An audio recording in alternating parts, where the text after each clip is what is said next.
Ito yung araw na resulta ng lahat ng pagod, sakripisyo at panalangin. Malayo na, pero malayo pa. The top producer of the year 2024. Give a standing ovation to our top producer. He's just a little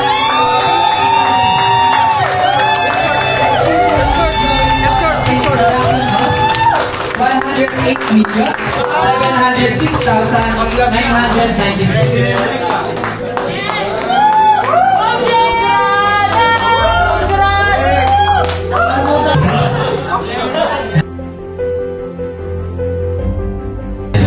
Hindi naman ako si Jessica pero ako umiiyak.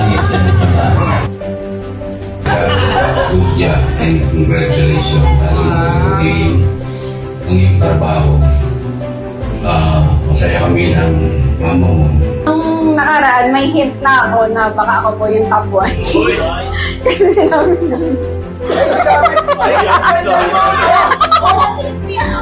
Expected ko na rin yung video kasi nabanggit ni Kat na nakausap daw niya yung boyfriend ko.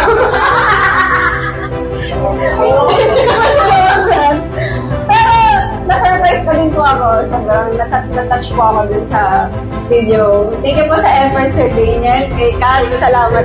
Thank you, Sir Moy. Sobrang na-surprise pa rin po ako. Ayun. Kaya maraming salamat po.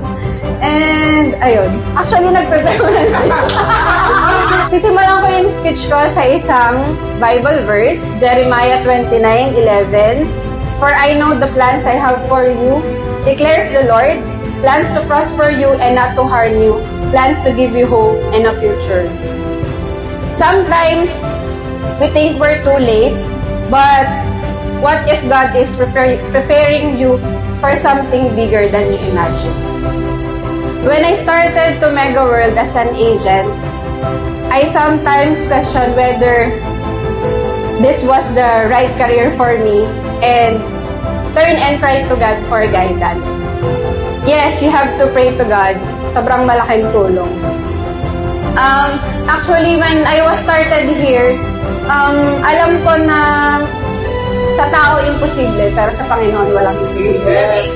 And yun lang po yung pinanghawakan ko. Kasi kung sarili ko lang, alam ko hindi ko kaya. Kasi nung nag-umpisa pa lang ako, nakita ko yung production mga top producer. Sabi ko sa sarili ko, kaya ko ba to? Pero hindi eh. Pag nilapit mo siya kay Lord, nasasabi mo, hindi ko kaya to, pero God is bigger than what I think. So, yun lang yung masasabi ko. And wag nating iikot lang yung sarili natin dito sa career. Yes, importante itong career because ito yung nagbibigay sa atin ng income para sa family natin, pagtulong din sa iba. Pero magkaroon din tayo ng time para kay Lord. Kasi magkaroon tayo ng time na mag-pray, mag-time na mag-worship or pupunta sa Panginoon, sa bahay ng Panginoon.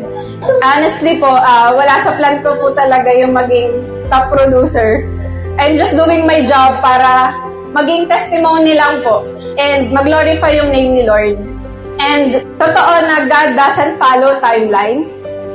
Pwedeng in 3 years, in 4 years, nag-struggle ka. Pero in 1 day, in 1 month, pwede niyong baguhin lahat. Your journey is not delayed. Every setback, every waiting season, every not yet is part of His greater plan. What's meant for you will never miss you. God is limited by time and stay faithful and malaking tulong din po yung attitude of gratitude. Paggising mo pa lang sa umaga, may problema, magpasalamat ka pa din. Kasi mag-thank you ka sa maliliit na bagay and yung mga malalaking bagay, magugulat ka na lang, dumarating na siya. What you appreciate, appreciates. Panginoon, kung hindi dahil po sa Kanya, hindi ko akong pupunta dito. Totoo po na lahat is may dahilan kung bakit ka nandito. Siyempre kay Sir Daniel. Sir Daniel, thank you for always acknowledging our hard work. Thank you, sir, kasi nakikita namin kung gaano kami ka-importante sa'yo. Sobrang generous niyo po, Director.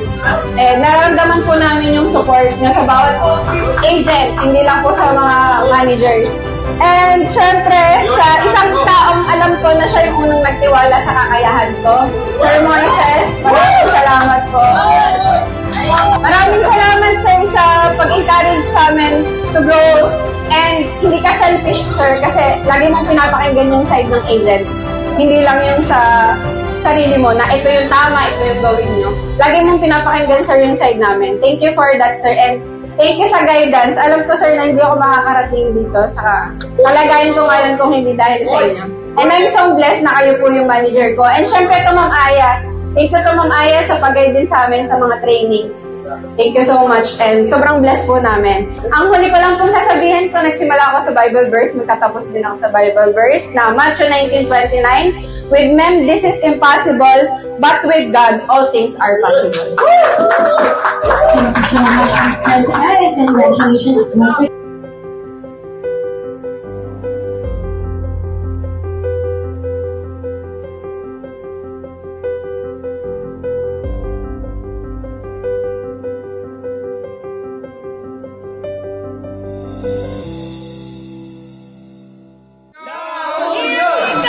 La Unión!